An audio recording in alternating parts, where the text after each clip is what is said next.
بسم اللہ الرحمن الرحیم۔ میاں بیوی میں تلخ کلامی ہوئی۔ کوئی گھریلو وجہ تھی جو ہر گھر میں ہر روز ہوتی رہتی ہے۔ دونوں کا ایک ہی بیٹا تھا۔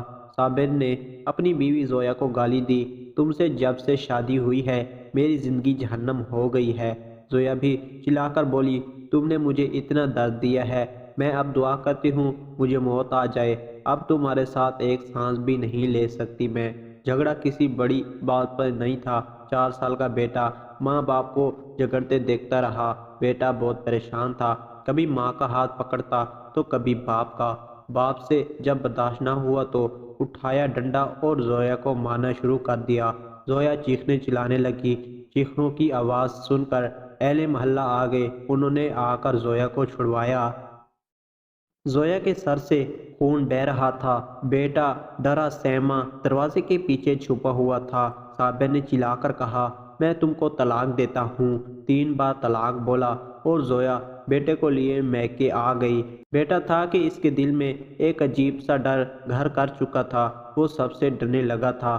4 سال کا بیٹا وہ امی کی گود میں لیٹا ہوا تھا، امی کا دوپٹہ منہ پہ اوڑھے سو جاتا، ماں سے ایک پل کے لیے بھی جدا نہ ہوتا۔ ادھر باپ نے کورٹ میں کیس کر دیا، بیٹا میں اپنے پاس رکھوں گا۔ کورٹ سے آئی خط موصول ہوا۔ زویا کے بھائی نے خط پڑھا، بتایا صابر نے بیٹے کو اپنے پاس رکھنے کے لیے کیس دائر کیا ہے۔ اگلے ہفتے سنوائی ہے۔ بیٹا ماں کے پلو سے لگا ہوا، امی بابا کیا کہتے ہیں؟ بیٹا اب 6 سال کا ہو چکا تھا۔ ماں نے بتایا، کچھ نہیں بیٹا، ماں باپ کو جدا ہوئے 2 سال گزر گئے تھے، لیکن بیٹا آج بھی جب وہ جھگڑا یاد کرتا تھا تو وہ بخار میں مبتلا ہو جاتا تھا۔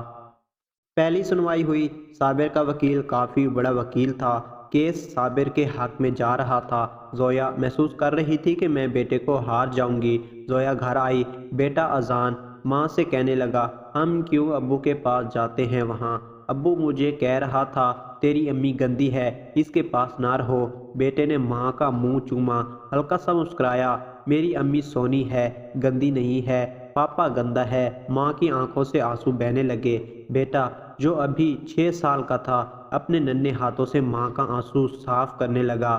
ماما کیوں رو رہی ہیں؟ میں آپ کو چھوڑ کر نہیں جاؤں گا۔ بیٹا ماں کی گود میں لیٹ گیا۔ اتنے میں زویا کا بھائی آیا، زویا کی طرف دیکھ کر بولا، ہم کیس ہار جائیں گے، اذان کو اس کے باپ کے حوالے کرنا پڑے گا، اس کا وکیل بہت بڑا وکیل ہے۔ زویا خاموش ہو گئی، بیٹے کا منہ چومنے لگی، کبھی پاؤں چومتی، کبھی ہاتھ، کبھی سر۔ اذان سویا ہوا تھا، زویا نے زور سے سینے سے لگایا اور رات بھر روتی رہی۔ اذان نے دکان سے آئس کریم لی اور فریج میں رکھی۔ نانی سے کہنے لگا، نانو میں آ کر کھاؤں گا۔ ماں نے اذان کے چہرے کو ہاتھ میں بھرا اور آہستہ سے بولی، اذان بیٹا، ماما ساتھ نہ بھی ہو تو کھانا ٹائم پہ کھایا کرنا، ضد نہ کیا کرنا اور دکان کی گندی چیزیں نہ کھایا کرنا، روز دانتوں کو برش کیا کرنا، ماما تم کو روز دیکھا کرے گی یہاں سے۔ بیٹا نہیں سمجھ پا رہا تھا کہ ماما ایسی باتیں کیوں کر رہی ہے۔ ماں نے ہاتھ پاؤں چومے۔ آج فائنل سنوائی تھی عدالت میں۔ زویا بیٹے کو گود میں لیے بیٹھی ہوئی تھی، دل زور زور سے دھک دھک کر رہا تھا۔ خیال یہی تھا، کاش میں برداشت کر لیتی، آج میرے بیٹے سے جدائی نہ ہوتی۔ بیٹے کی خاطر خاموش تھی۔ ادھر کارروائی شروع ہوئی۔ جج صاحب نے لکھا فیصلہ سنایا، تمام دلیل سننے کے بعد ہم اس نتیجے پہ پہنچے ہیں کہ بیٹا اپنے باپ کے ساتھ رہے گا۔ فیصلہ سنتے ہی ماں کا کلیجہ پھٹ گیا، ماں بے ہوش ہو کر گر گئی۔ باپ آگے بڑھا، بیٹے کو اٹھا لیا۔ بیٹا باپ کے پاس نہیں جانا چاہتا تھا۔ بیٹا چیخ چیخ کر رونے لگا، مجھے مما پاس جانا ہے، مجھے مما پاس جانا ہے، چھوڑو مجھے۔ زویا کو ہوش آیا، ننگے پاؤں دوڑتے ہوئے صابر کے پاس گئی، اس کے سامنے گھٹنے ٹیک کر بھیک مانگنے لگی، صرف ایک بار مجھے میرے بیٹے کو سینے سے لگا لینے دو۔ لیکن وکیل نے پولیس والوں سے کہا، اس عورت کو ہٹاؤ یہاں سے۔ ماں بلک بلک کر رونے لگی، بیٹا تڑپ رہا تھا۔ وکیل مسکرا کر صابر سے کہنے لگا، مبارک ہو جناب، آپ کیس جیت چکے ہیں۔ صابر نے طے کردہ رقم وکیل کو دی اور چل دیا۔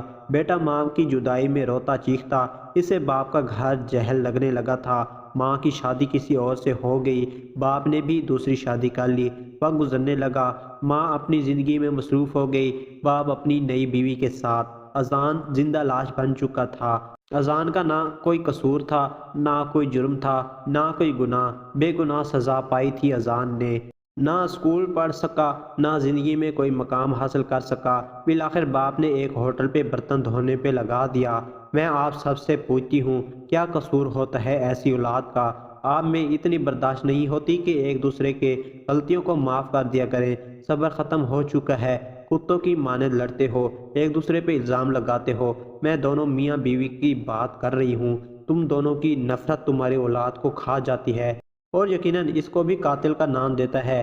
پہلی شادی میں ایک دوسرے کی چھوٹی چھوٹی باتوں کو برداشت نہیں کرتے ہو اور دوسری شادی میں بڑی سی بڑی غلطی پر کمپرومائز کر لیتے ہو۔ نہ جانے آج بھی کتنے بچے ماں باپ کی زہر آلودہ نفرت پہ قربان ہو رہے ہیں، جو بے گناہ برباد کر دیے جائیں گے۔ یقین آپ کے سامنے ہاتھ جوڑتا ہے، ایک دوسرے کو برداشت کرنا سیکھیں، ایک دوسرے کو سمجھنے کی کوشش کریں۔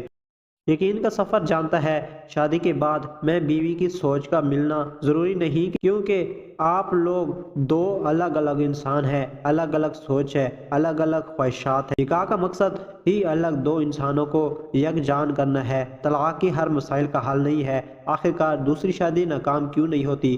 اس کی وجہ کیا ہو سکتی ہے؟ تو میں بتاتی ہوں آپ کو، دوسری شادی اسی لیے ناکام نہیں ہوتی کہ اس وقت ہم صبر کرنا سیکھ جاتے ہیں، برداشت کرنا سیکھ جاتے ہیں، ایک دوسرے کی غلطی کو اگنور کر کے آگے بڑھ جاتے ہیں۔ اگر ایسا پہلی شادی میں کیا ہوتا تو اولاد خاک نہ ہو۔ میری تحریر پڑھ کر اگر کسی نے اپنی اولاد کو خاک ہونے سے بچا لیا تو میرا مقصد مکمل ہو جائے گا۔